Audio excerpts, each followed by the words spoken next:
各位弟兄姊妹平安，我哋感謝主嘅恩典，我哋繼續嚟到《使徒行傳》第9章，講到彼得喺呂大同埋約伯嘅工作，以及第10章彼得見異象。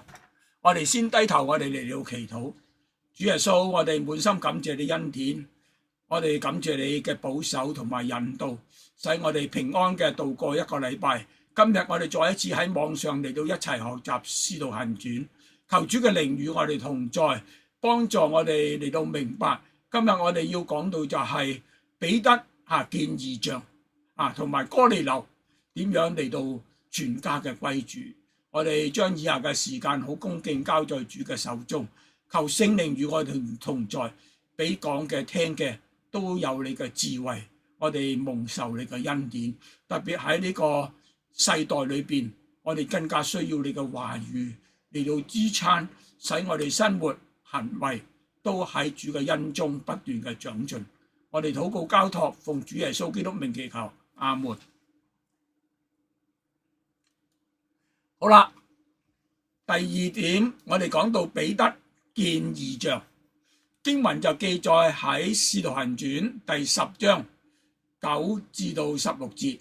呢度話，第二天，他們行路將近到那城，彼得約在午正上房頂去禱告，覺得肚餓，想吃。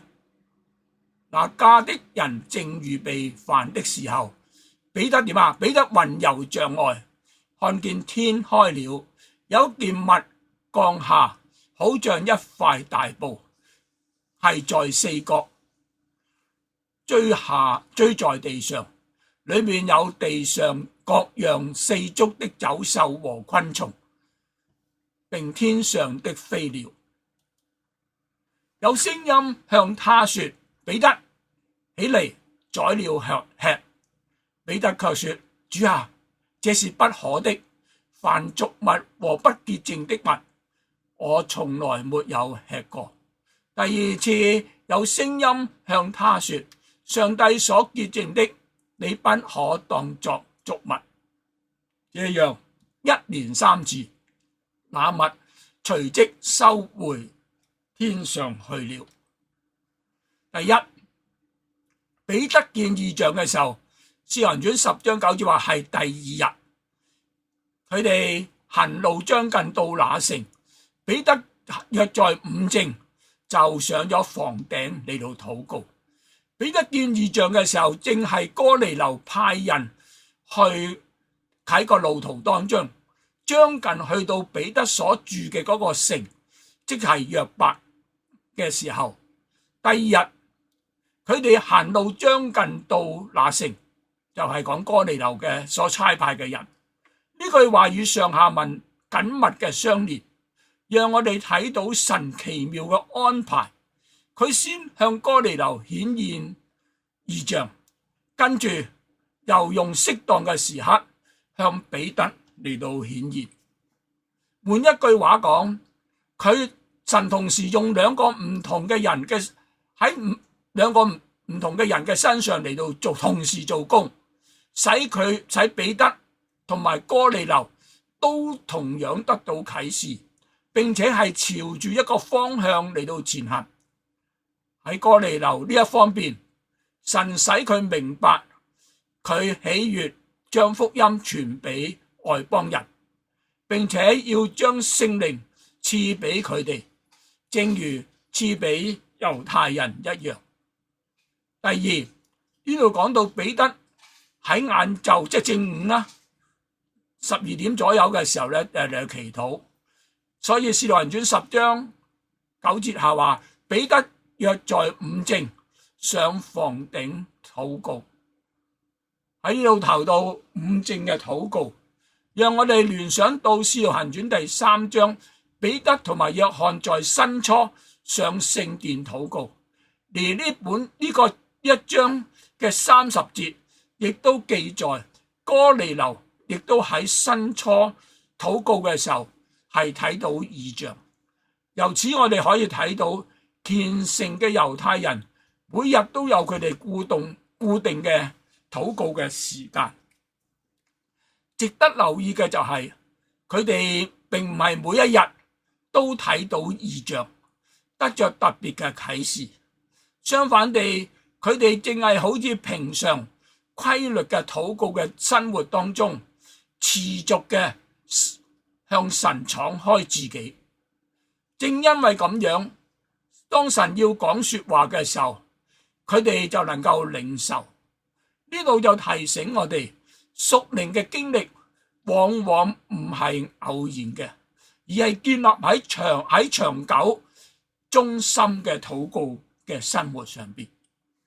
第三，彼得魂遊象外，10章10節話，覺得餓了，彼得肚餓，想搵嘢食。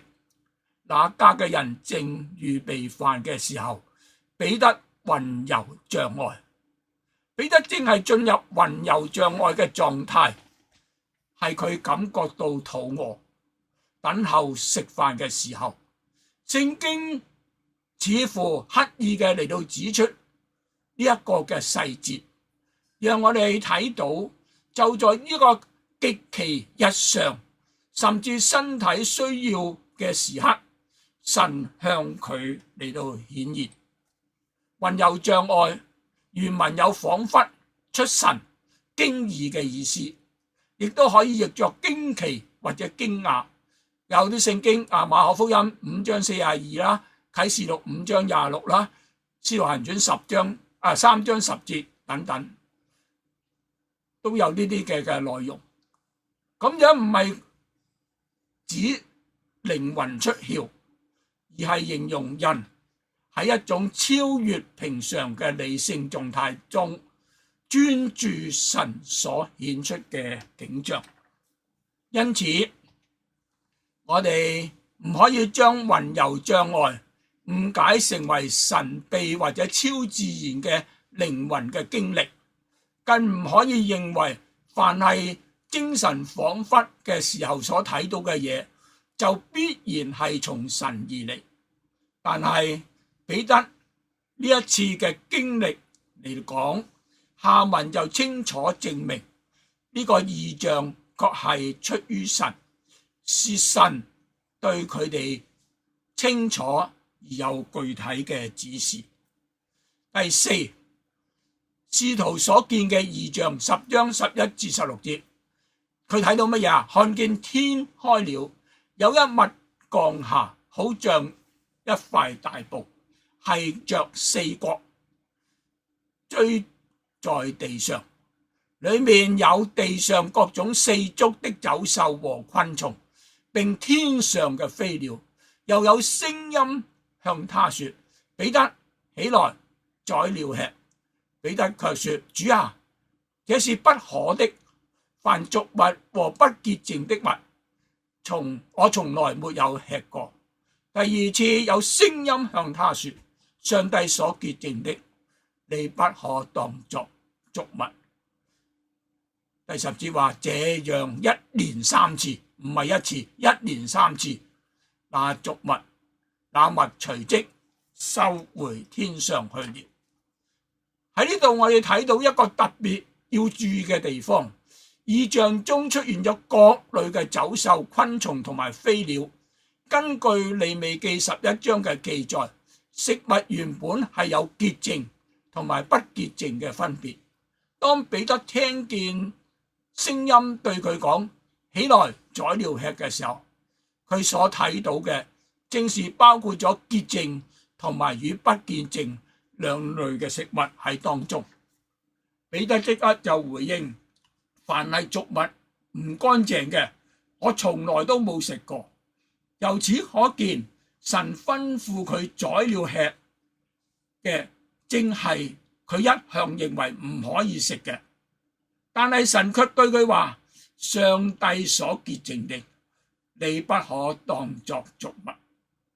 而且呢句話係一連3次嘅重複嘅嚟到講咗3次，即是話唔係發緊夢。喺呢一個異象當中，以及神同彼得之間嗰個對話，俾我哋睇到有幾方面重要嘅啟示。A. 關乎食物潔淨嘅根據係在於神，凡神所潔淨嘅就係潔淨，唔再可以當作俗物。呢個包括嗰啲原本舊約中列為不潔淨嘅食物，例如某些嘅昆蟲或者不分蹄、不倒嚼嘅牲畜等等。雖然呢個異象嘅主要嘅目的唔係去教導彼得應該食乜嘢嘢，而係彼得實際上亦都冇真係食過呢啲嘅食物。但神藉着呢個顯明一個原因，潔淨與否不再單憑舊約嘅禮儀嘅規條，而在於神嘅宣告。呢一點同提摩太前書嘅教導係互相嘅呼應。提摩太前書4章1至5節話：聖靈明說，在後來的時候，必有人離棄真道，聽從那引誘人的邪靈和鬼魔的道理。這是因為說謊之人嘅假冒，這等人嘅良心如同被熱鐵烙慣了一般。他們禁止嫁娶，又禁戒食物，就是上帝所造，叫那信而明白真道嘅人感謝着領受的。凡上帝所造的物都是好的，若感謝着領受，就沒有一樣可棄的，都因上帝的道和人的祈求成為聖潔了。凡神所造嘅物都係好嘅，只係要存感謝嘅心嚟到領受，就冇一個樣可以話被棄嘅，因為都係要藉着神嘅道同埋人嘅祈求成為聖潔。因此無論食物係唔係被視為唔乾淨，或者是否與偶像有關，只要喺神嘅面前蒙潔淨，全感謝嚟到領受，就可以食。當然有毒嘅有害嘅就唔係喺呢個原則之內。B. 關乎舊約嘅律法、屬靈嘅教材。舊約中係關乎可以食或者唔可以食嘅各樣嘅規定，其實唔係只係生活嘅規條，更係神俾人一個實物嘅教材。一方面喺呢個規定喺當時確實係有助於以色列人嘅健康，另一方面更重要嘅就係佢哋蘊含着屬靈嘅教導，幫助學習分別為聖嘅原則。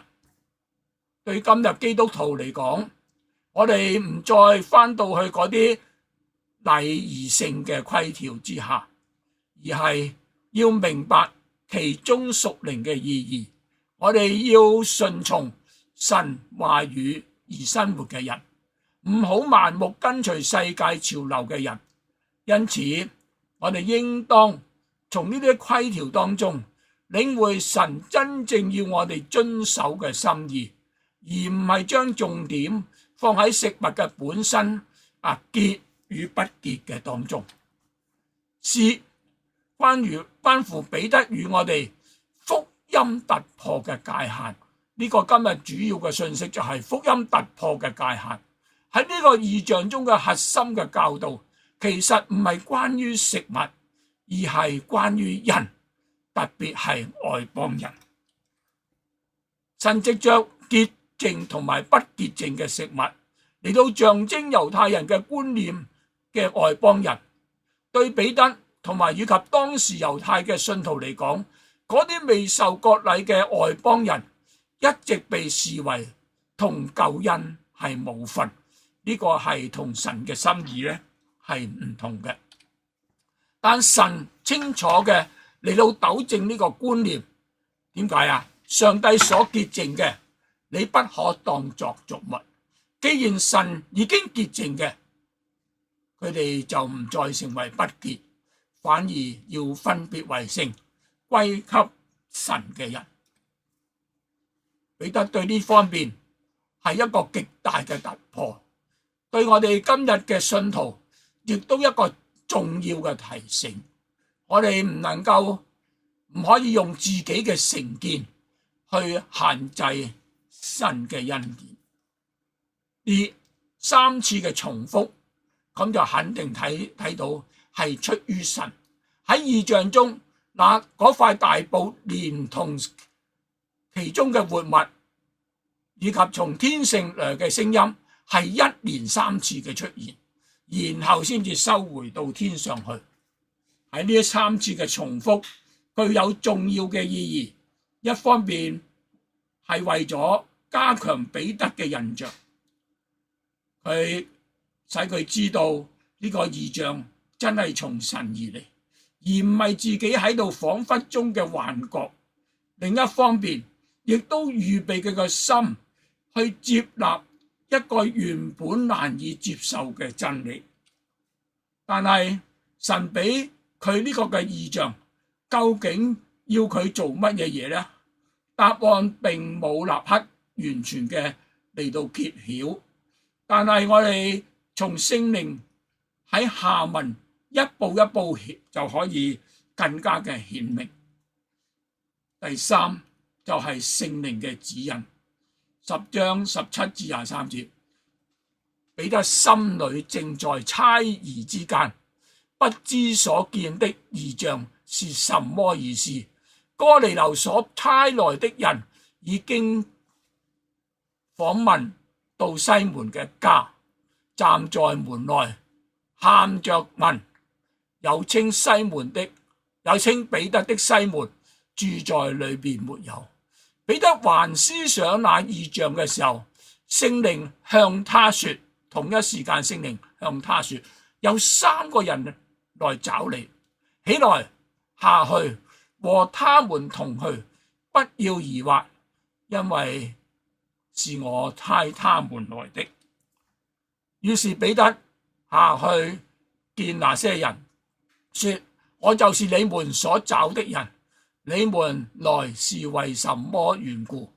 他們說，百夫長哥尼流的是個義人，敬畏上帝，為猶太通國所稱讚。他蒙一位聖天使指示，叫他請你到他家裏聽你嘅話。彼得就請他們進去住了一宿。好啦，第一，從猜疑至到確信。17至20節話，彼得心裏正在猜疑，即係唔係好明，猜疑之間唔知道睇到嘅異象係乜嘢意思。哥尼流所差嚟嘅人已經嚟到西門嘅屋企嘅門口，喺嗰度嚟到站在喺門內，喺度大聲咁叫，有稱呼彼得嘅西門就在這裏沒有。彼得喺個時候仲係思想緊嗰個異象嘅時候，聖靈就向佢說，有3個人來找你，起來落去同佢同住，不要疑惑，因為係我差他們來的。彼得喺睇到異象之後，就係睇到嗰啲不潔同埋潔淨嘅物3次嘅景象。彼得就正在喺度即係猶豫之間，唔知道所睇到呢個異象真正嘅意思係點樣。就喺呢個思想緊嘅時候，哥尼流呢位外邦人就要派人嚟嘅，就已經嚟到佢個門口，已經嚟到佢所住嘅彼得嘅門外邊。喺度係一個關鍵嘅時刻，喺呢個關鍵嘅時刻，唔單止咁樣，佢哋2批人可以相遇，仲有聖靈對佢講，有3個人來找你，起來下去和他們同住，不要疑惑，因為是我差他們來的。喺呢兩節嘅經文當中，彼得呢一次嘅行動中嘅關鍵嘅轉捩點。佢之所以能夠願意突破傳統，前往外邦人嘅家中嚟到傳福音，正係因為聖靈清楚嘅指示。值得我哋留意嘅就係聖靈點樣對彼得所講嘅話，係外在可聽見嘅聲音，還是內在心靈嘅感動，還需要睇下文嚟到分別。第二，異象中嘅聲音與心中嘅引導。及19至20節，彼得思想那異象嘅時候，點解跳？聖靈向他說：有3個人來找你，起來下去和他們同住，不要疑惑，因為是我差他們來的。喺彼得所見嘅異象中，聖經明確記載有聲音對彼得講。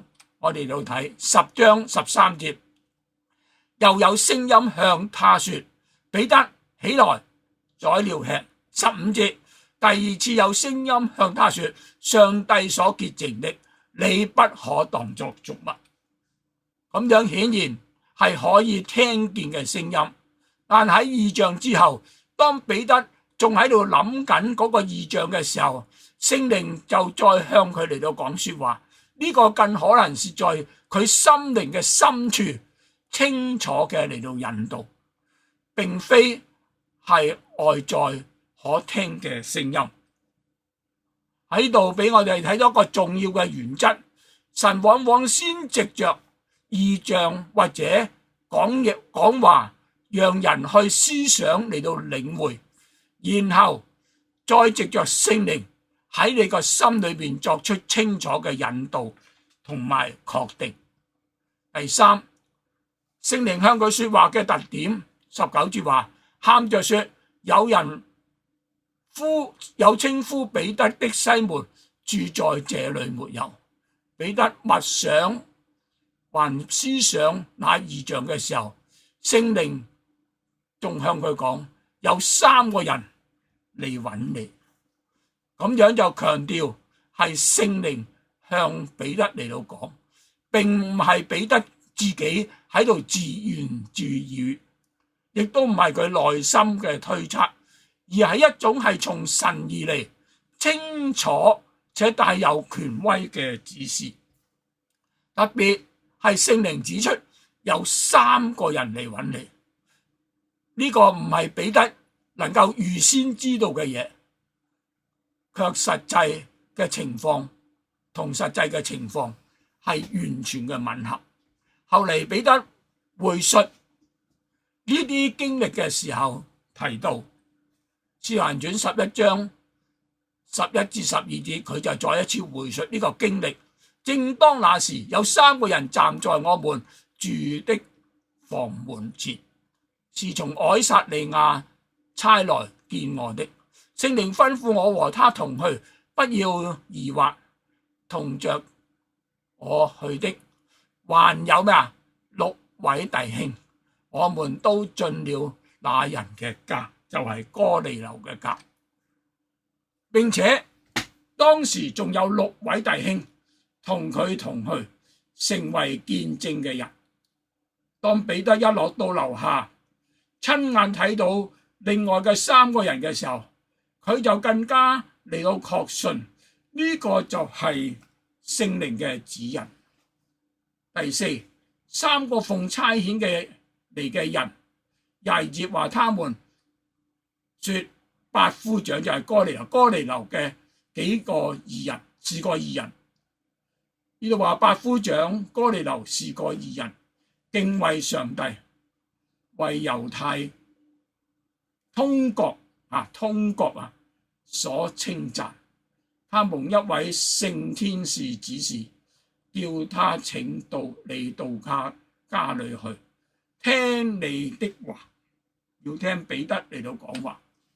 嗰3個人向彼得講明來意，哥尼流亦都係蒙天使指示，係要請彼得到佢嘅屋企當中，係要聽彼得講話。呢度特別顯出神奇妙嘅安排。呢幾位係有幾個重要嘅原則。A. 神同時預備雙方，彼得唔係憑自己覺得要去就主動嘅嚟到前往。同樣，哥尼流亦都唔係隨意嚟到邀請，係神一方面差遣人嚟到邀請，另一方面又指出彼得嘅前往，雙方都係完全嘅嚟到喺神底下嚟到配合。第二 B， 天使不敢取代人嘅職分。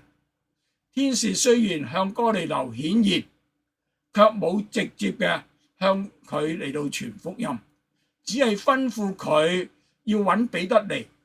咁樣講明傳講救恩嘅信息，神係交付俾人嘅責任。即使哥尼流一家已經預備好，仍需要有人向佢嚟到傳講赦罪之道，使同行者成為見證。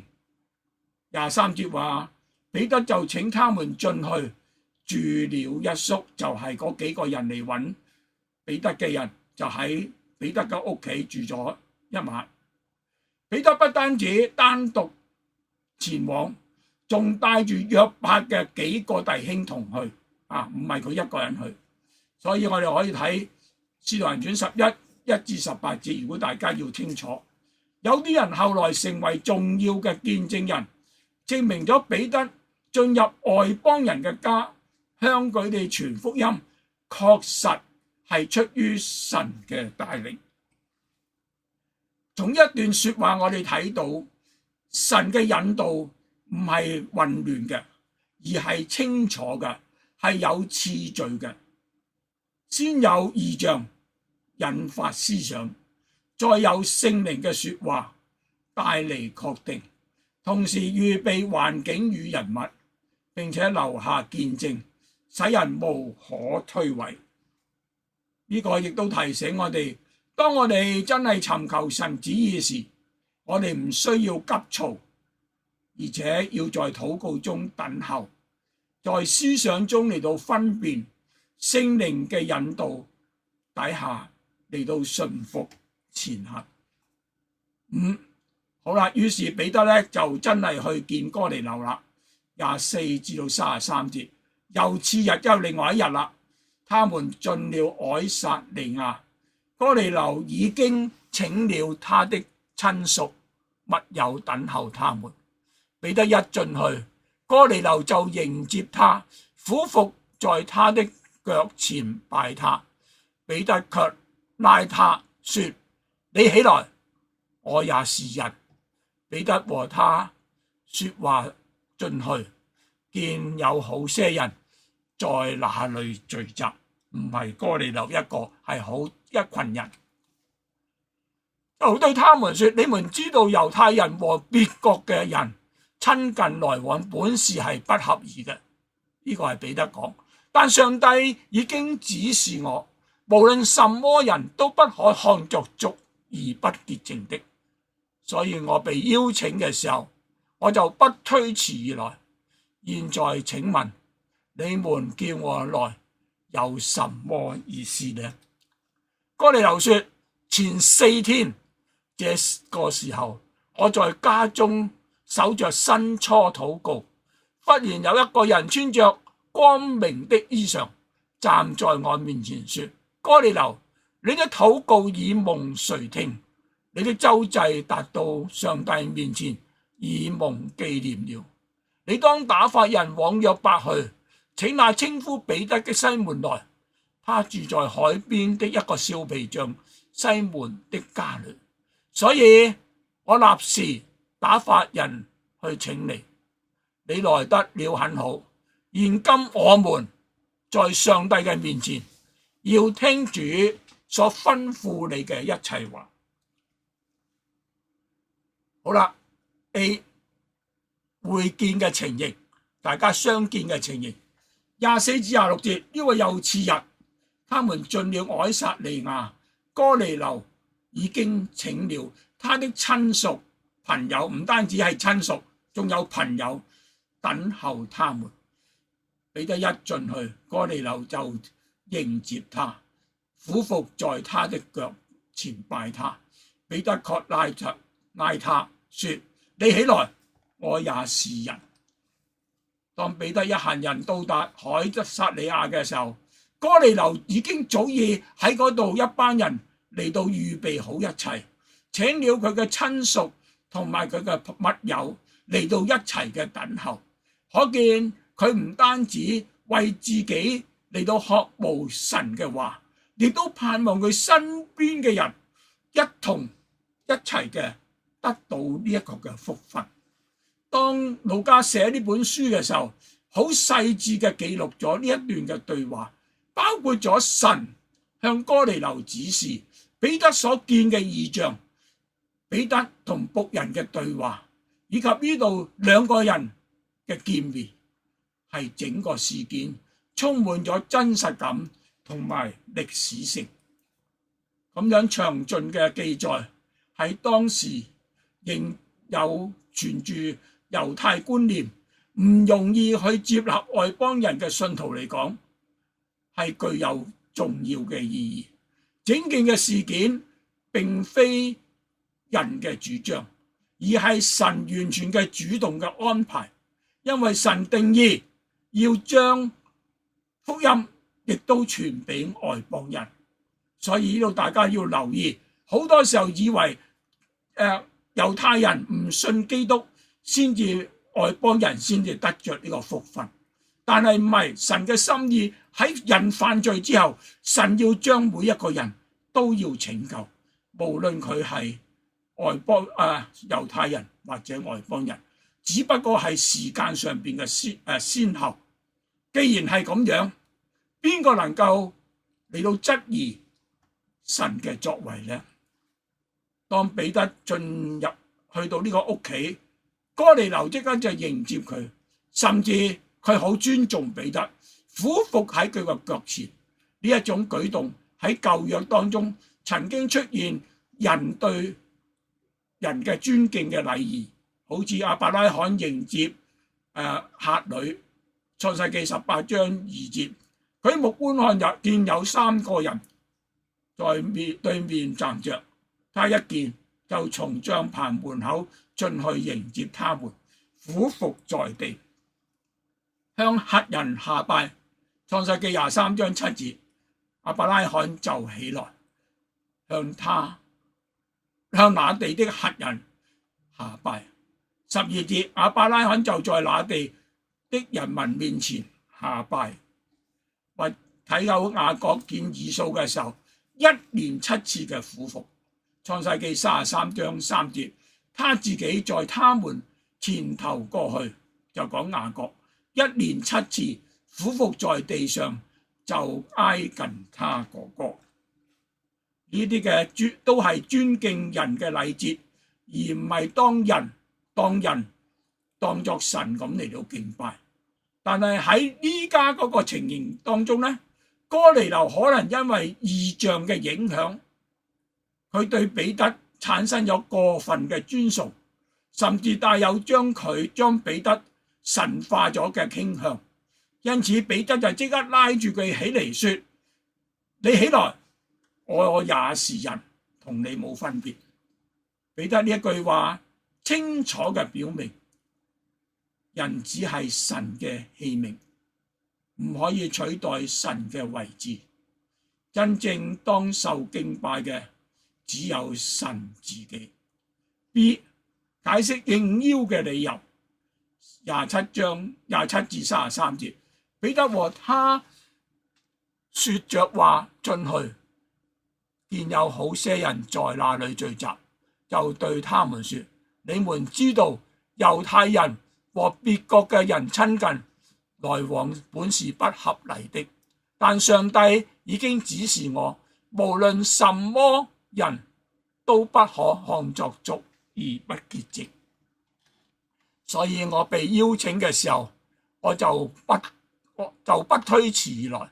現在請問你們叫我來有什麼意思呢？哥尼流說：前4天這個時候，我在家中守着申初嘅禱告，忽然有一個人穿着光明嘅衣裳站在我面前，說：哥尼流，你的禱告已蒙垂聽，你的周濟達到上帝面前，已蒙紀念。彼得進入咗呢間屋企之後，睇見好多人聚集，就先講明佢嚟嘅原因。所以28節話就對他們說：你們知道呢個猶太人嘅規矩，同別國嘅人親近來往係唔合禮儀嘅，即係唔會咁做嘅。但係佢又清楚知道，上帝已經指示我，無論什麼人都唔可以按俗例當為不潔淨嘅。呢句話點出一個好重大嘅突破，就係按猶太人嘅傳統，同外邦人來往係唔合規矩嘅。但彼得之所以能夠咁樣嚟，係因為神親自嘅指示，即係話神俾佢一個嘅突破，福音要將嚟到傳到俾外邦。10章20節話：不要疑惑，因為是我差他們來的。咁樣講明彼得對哥尼流家嘅傳福音係一件極不合當時宗教傳統嘅行動，因此神先至喺彼得同哥尼流兩方面顯出唔同嘅異象，並且在後來仲賜下聖靈嚟到引證。所以彼得所講，無論什麼人都不可看作俗而不潔淨，正係對佢先前嘅異象嘅正確嘅解釋。起初佢仲係唔係明白，而家佢清楚知道神再唔會按禮儀嚟到將人嚟到分別，而係要打破人嘅界限。彼得跟住講，所以我被請嘅時候就不推辭而來。呢句話係非常之嘅關鍵。如果彼得仍舊嘅守着原來嘅守舊嘅觀念，將外邦人視為不潔，佢就唔會嚟到呢一個嘅地方。但係我哋亦都必須避免一個錯誤嘅理解，呢個話並唔係講到所有人就已經潔淨，已經得救。如果係咁樣，神就唔需要差遣彼得嚟到呢度同哥尼流一家嚟到講福音。事實正好相反，哥尼流雖然係虔誠、敬畏神、蒙神悅納，佢亦都行善事，但係佢仍然需要聽見福音，一定接納基督嘅救恩。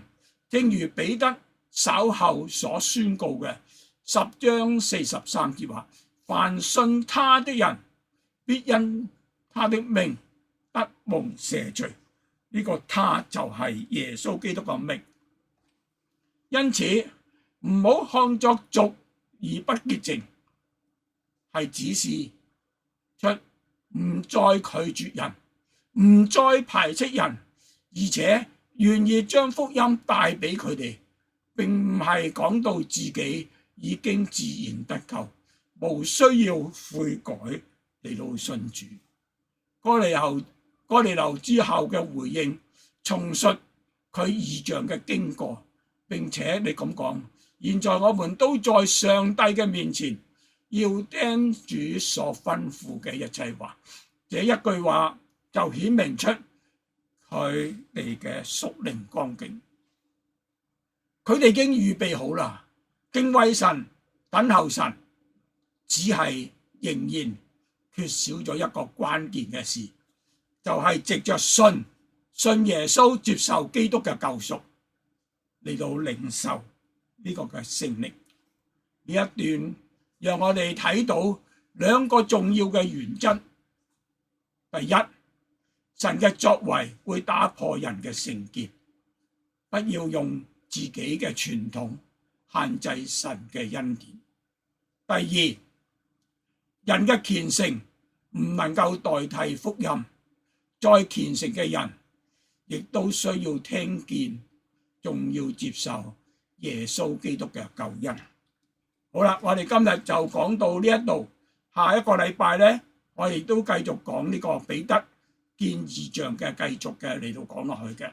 我哋再一次低頭祈禱，主耶穌，我哋感謝你恩典，感謝你透過彼得同哥尼流所見嘅異象，亦都睇到你點樣奇妙嘅引導。好多時候我哋守住一啲嘅傳統，甚至彼得使徒也是一樣，潔淨與不潔淨嘅，佢哋分得好清楚。不潔淨嘅唔可以嚟到食，但係神你俾佢喺異象當中，唔係一次嘅睇見，係3次嘅嚟到重複睇見。原來你凡係不潔淨嘅，只要神許可，都成為潔淨，因為係神嘅宣言。我哋更加喺呢個信息裏邊睇到，主係你個愛人靈魂嗰個嘅心志，你願意萬人得救，唔願意一個人沉淪。好多時候我哋覺得，當猶太人還緊到一個地步，神先至定義嚟到將福音傳俾外邦人。事實上我哋喺整本聖經嘅時候，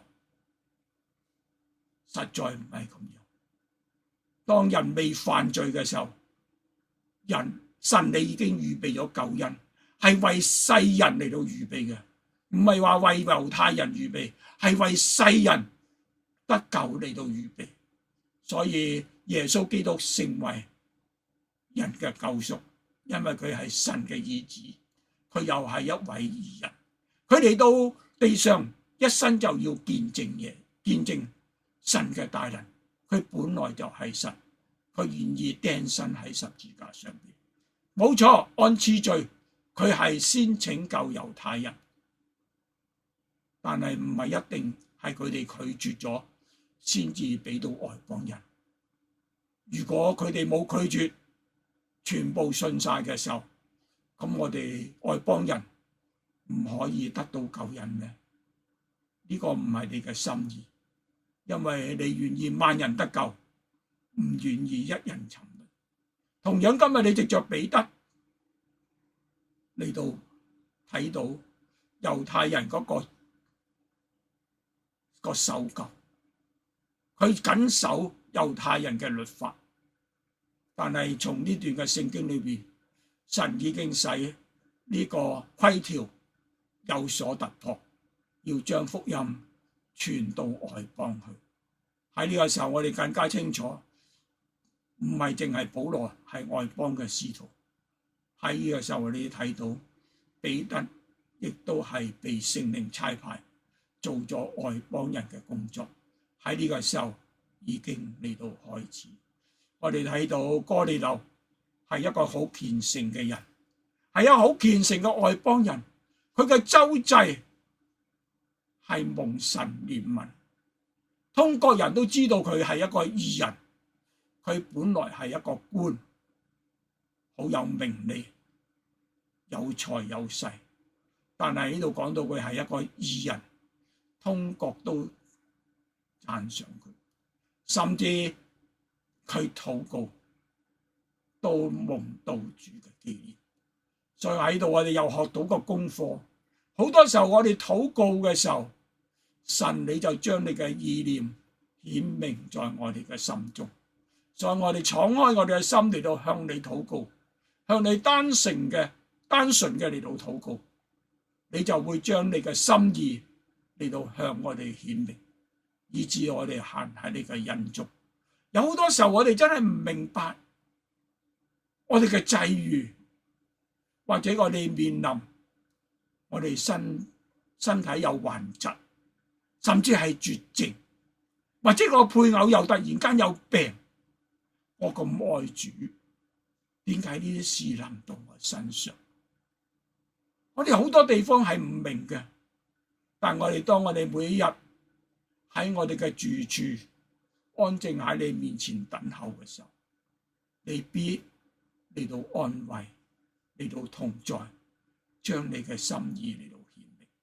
我哋為着所聽嘅信息，我哋獻上感謝，懇求主耶穌藉着聖靈幫助呢一班嘅信主嘅人，愛你，能夠令主喜悅，仰望你，依靠你。個個人有唔同嘅需要，但係耶和華必與我哋嘅人同在。你嘅恩典夠我哋用，你應許過，你所俾我付嘅十架唔會重過你嘅恩典。我哋就呢一群嘅軟弱嘅肢體，揸住你嘅應許嚟到仰望你，因為你就係嗰位創始成終嘅上帝。我哋禱告交託，奉主耶穌基督名祈求，阿門。好多謝各位，願神祝福各位。